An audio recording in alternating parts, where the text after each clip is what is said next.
네, 이 시간엔 함께 오늘 하나님께서 우리에게 주신 말씀을 보도록 하겠습니다. 오늘 하나님께서 우리에게 주신 말씀은 구약 성경 에스겔 5장 1절에서 9절입니다. 에스겔서 5장 1절에서 9절 말씀. 저와 여러분이 한 절씩 교독하신 후에 마지막 절은 함께 읽도록 하겠습니다. 에스겔 5장 1절에서 9절 제가 먼저 읽겠습니다. 너 인자야, 너는 날카로운 칼을 가져다가 삭도로 삼아 내 머리털과 수염을 깎아서 저울로 달아 나누어 두라. 그 성읍을 에워싸는 날이 차거든 너는 터럭 3분의 1은 성읍 안에서 불사르고 3분의 1은 성읍 사방에서 칼로 치고 또 3분의 1은 바람에 흩으라. 내가 그 뒤를 따라 칼을 빼리라. 너는 터럭 중에서 조금을 내 옷자락에 싸고 또 그 가운데에서 얼마를 불에 던져 사르라. 그 속에서 불이 이스라엘 온 족속에게로 나오리라. 주 여호와께서 이와 같이 이르시되 이것이 곧 예루살렘이라. 내가 그를 이방인 가운데에 두어 나라들이 둘러 있게 하였거늘 그가 내 규례를 거슬러서 이방인보다 악을 더 행하며 내 율례도 그리함이 그를 둘러 있는 나라들보다 더하니 이는 그들이 내 규례를 버리고 내 율례를 행하지 아니하였음이니라. 그러므로 나 주 여호와가 말하노라. 너희 요란함이 너희를 둘러싸고 있는 이방인들보다 더하여 내 율례를 행하지 아니하며 내 규례를 지키지 아니하고 너희를 둘러 있는 이방인들의 규례대로도 행하지 아니하였느니라. 그러므로 나 주 여호와가 말하노라. 나 곧 내가 너를 치며 이방인의 목전에서 너에게 벌을 내리되. 함께 읽겠습니다.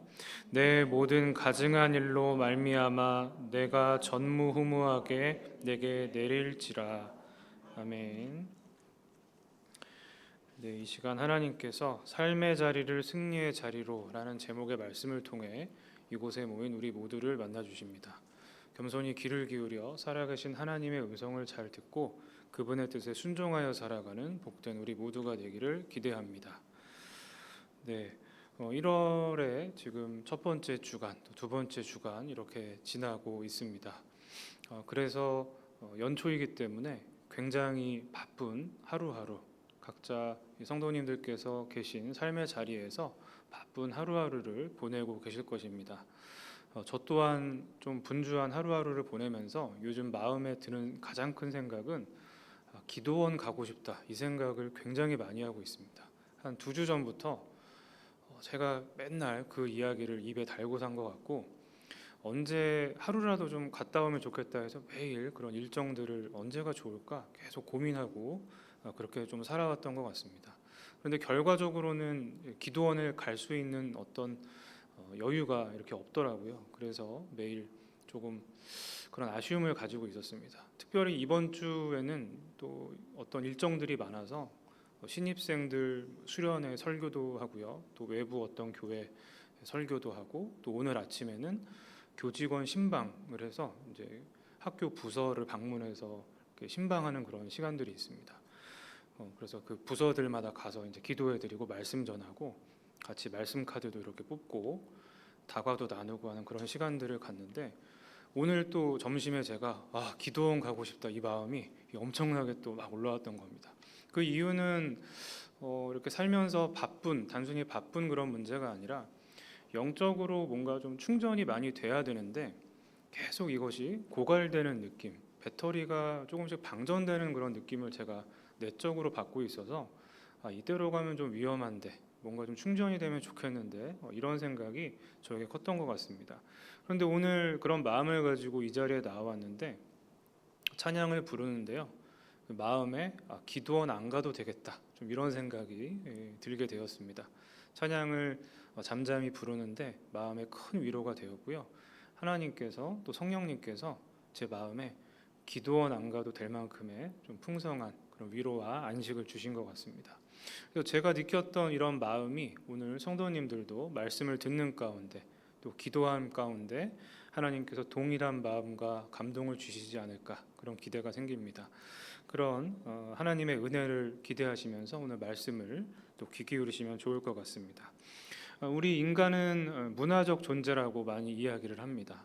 문화의 영향을 크게 받습니다. 태어날 때부터 자신이 살고 있는 그 지역, 그 동네에서 쓰는 언어 표현들, 말투, 또 유행하는 어떤 옷차림이라든지 음식, 이런 것들의 영향을 받으면서 자랍니다.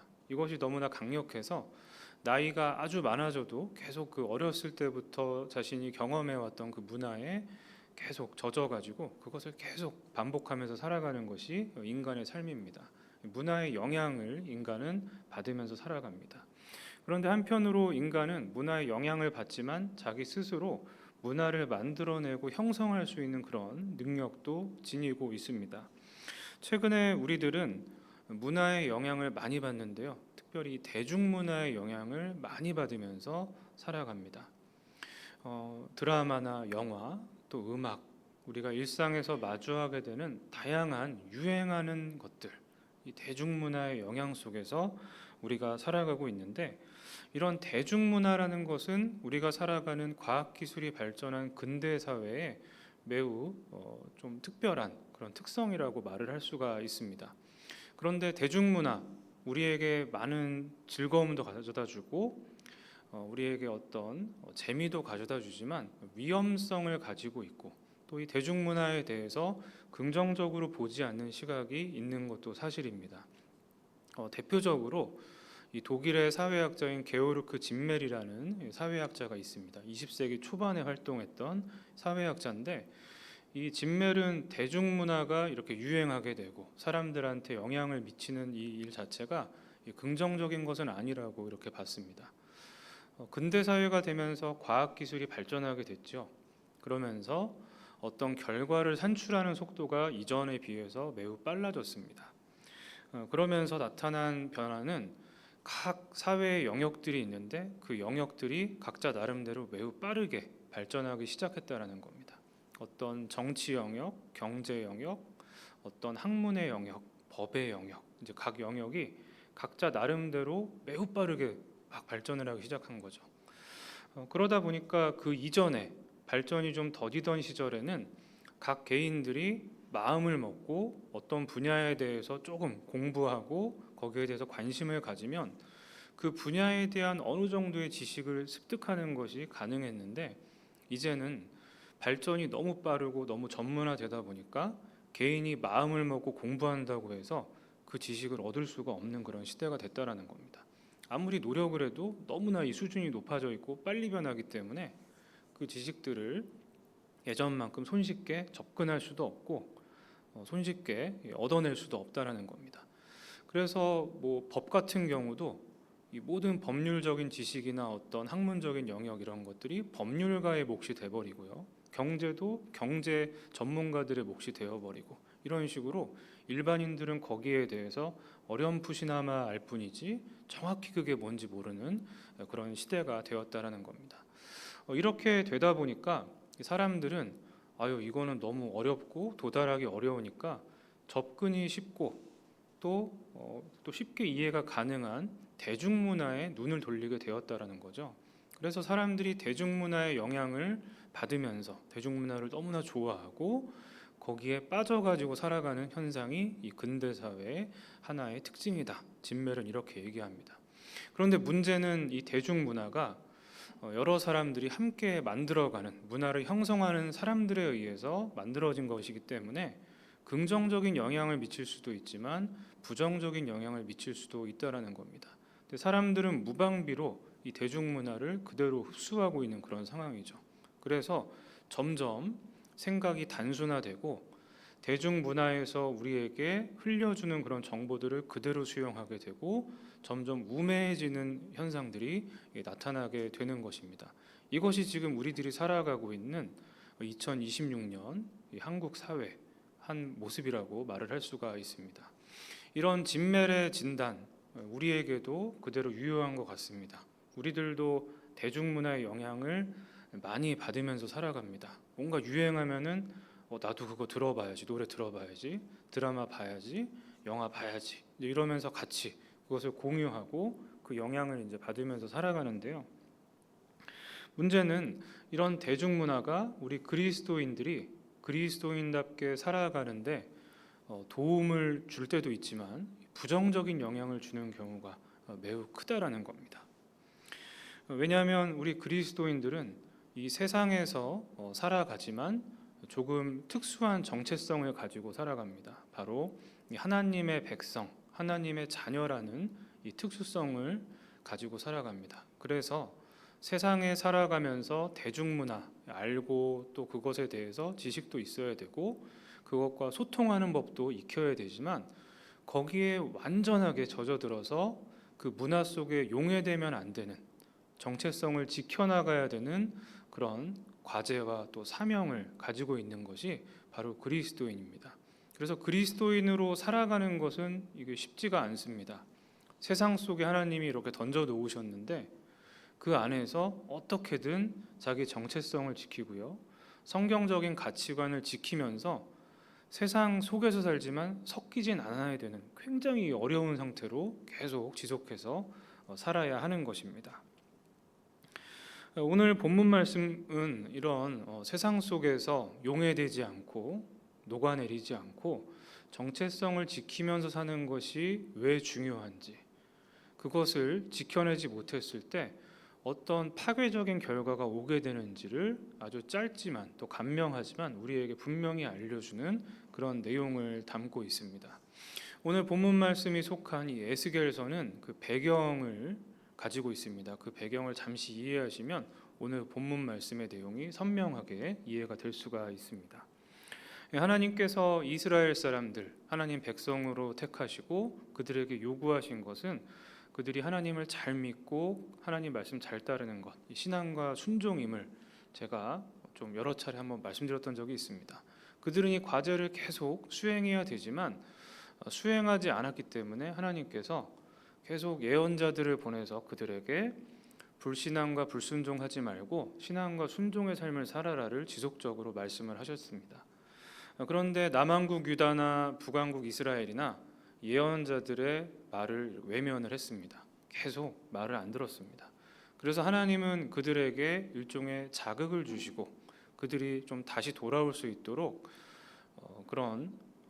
그들에게 징벌을 내리셨죠. 외세의 힘을 빌어서 외국의 강력한 국가들의 침략을 받기 위해서 이 사람들이 반성하고 하나님께 돌아오기를 의도하셨습니다. 그 하나의 예로 이 바벨론이라는 강대국이 남왕국 유다를 침략을 했습니다. 나라가 완전히 망하진 않았지만 주체적으로 살아갈 수 없는 그런 상태가 됐습니다. 이때 사람들이 많이 포로로 잡혀갔는데 이 에스겔도 그때 포로로 잡혀간 사람 중에 한 명입니다.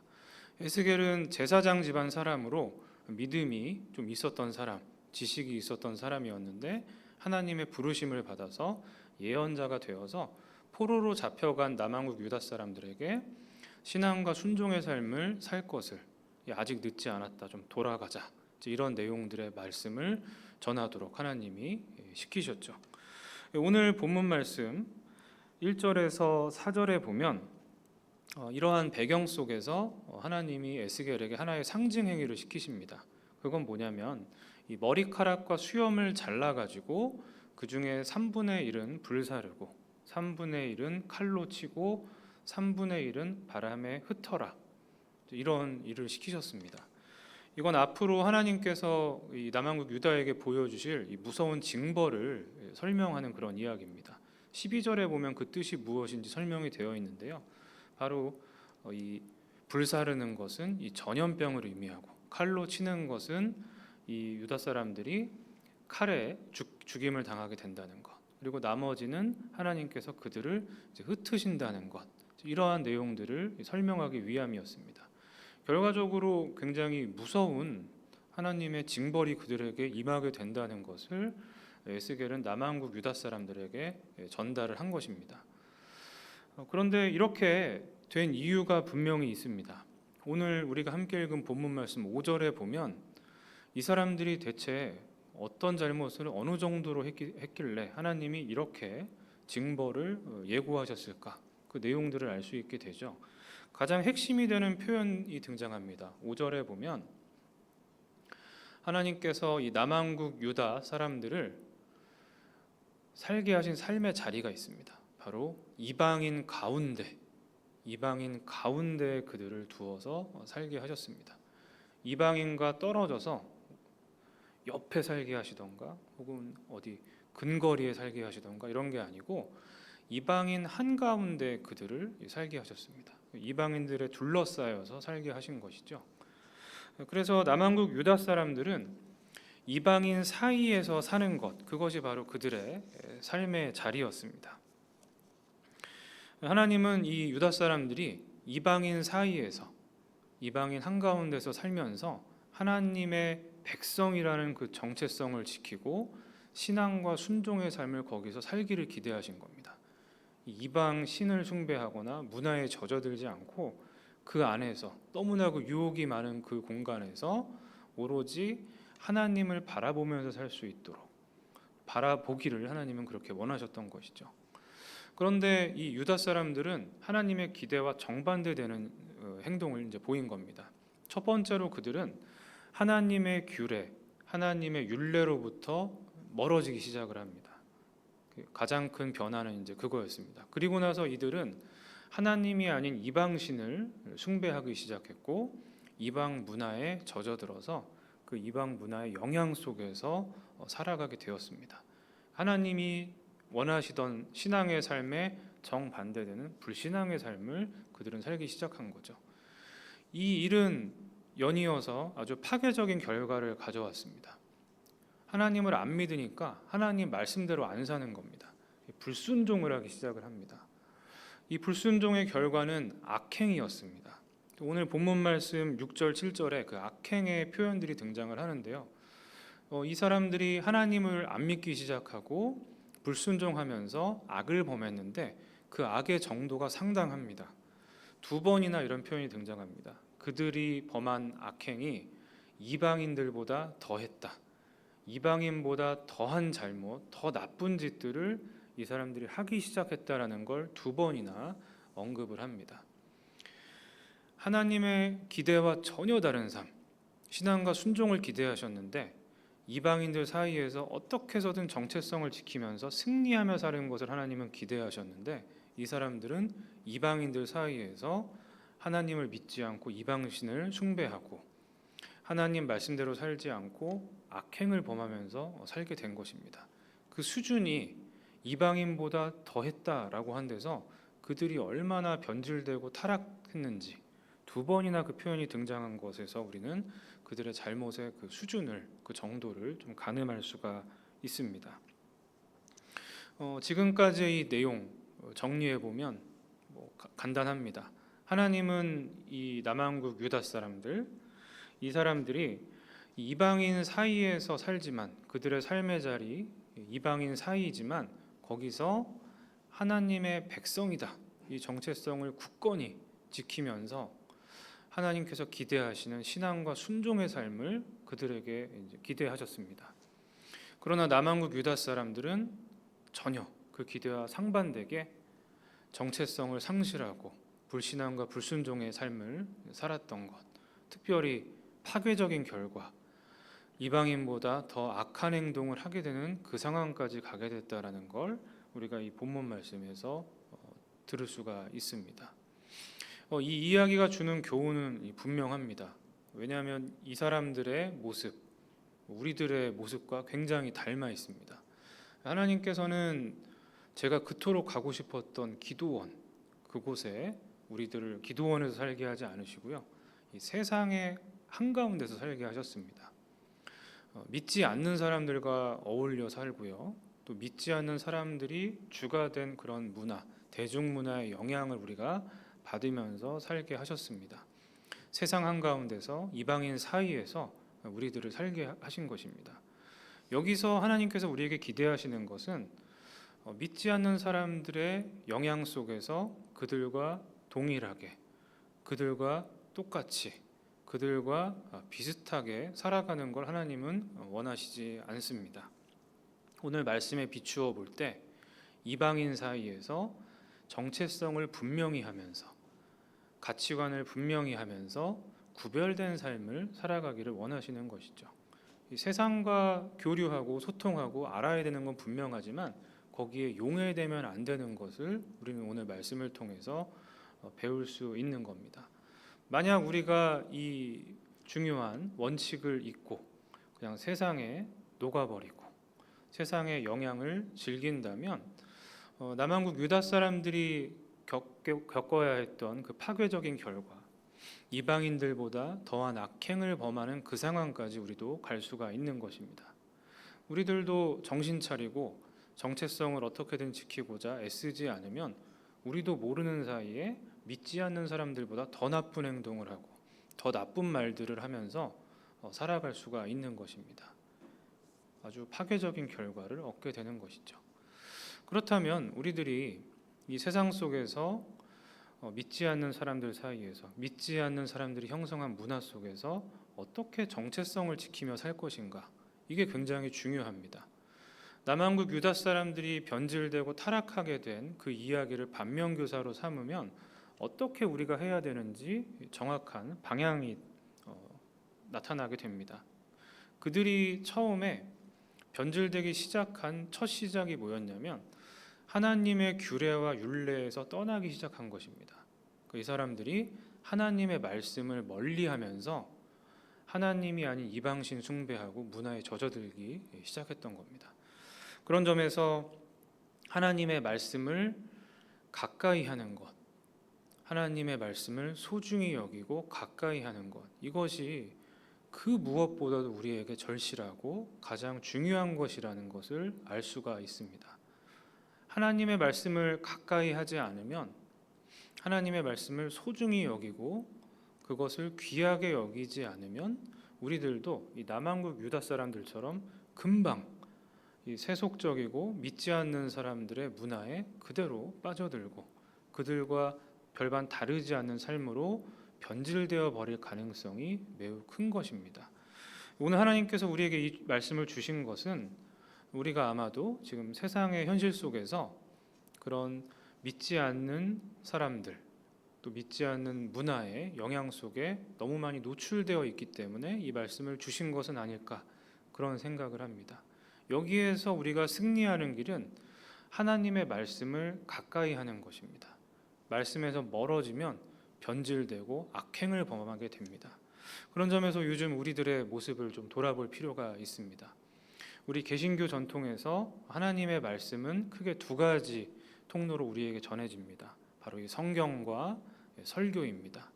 그래서 이 설교와 성경을 통해서 하나님의 말씀을 어떻게든 듣고자 하고 자주 그것에 접촉하고자 하고 하나님께 이 말씀을 통해서 더욱 가까이 하고자 하는 모습이 우리에게 필요한 것이죠. 그런 점에서 요즘 말씀 묵상을 나는 열심히 하고 있는가? 이 성경을 통해서 하나님의 음성을 들으려고 내가 부단히 노력하고 있는가? 돌아볼 필요가 있습니다. 그리고 설교를 듣게 되는 예배 시간이 있습니다. 또 이 금요 기도회 시간도 있고요.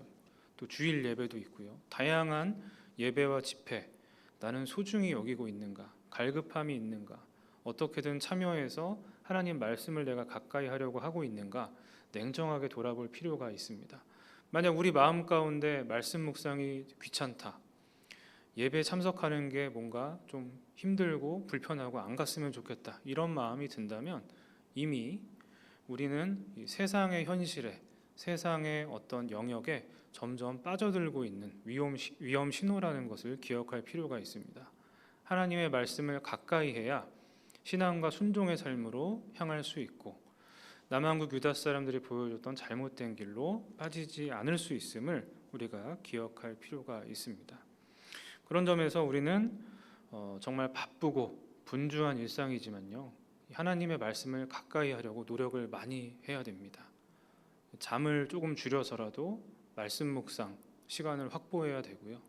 그리고 예배 정말 소중히 여겨야 되고 예배에 참석해서도 설교 시간에 그 어느 때보다 정말 집중을 해서 목사님께서 전하시는 말씀 어떤 말씀일까 귀 기울여 가지고 하나도 놓치지 않으려고 부단히 애를 써야 됩니다. 그런 우리들의 집중력 하나님께서 귀하게 보시고 말씀을 통해 우리를 만나 주십니다. 그것이 켜켜이 쌓여서 우리가 세상에서 용해되지 않고 정체성을 지키고 가치관을 지킬 수 있는 큰 자산이 된다는 것을 오늘 말씀을 통해서 우리가 기억할 필요가 있습니다. 오늘 하나님께서 우리들에게 하나님께서 기대하시는 삶의 모습을 알려주셨습니다. 그 들려주신 말씀처럼 하나님의 말씀을 가까이 하고자 애쓰는 우리들, 그것을 통해서 세상 속에서 승리하며 살아가게 되는 복된 우리 모두가 되기를 주님의 이름으로 축원합니다. 아멘. 들려주신 말씀을 기억하면서 이 시간 함께 합심해서 기도하도록 하겠습니다. 오늘 말씀을 통해 하나님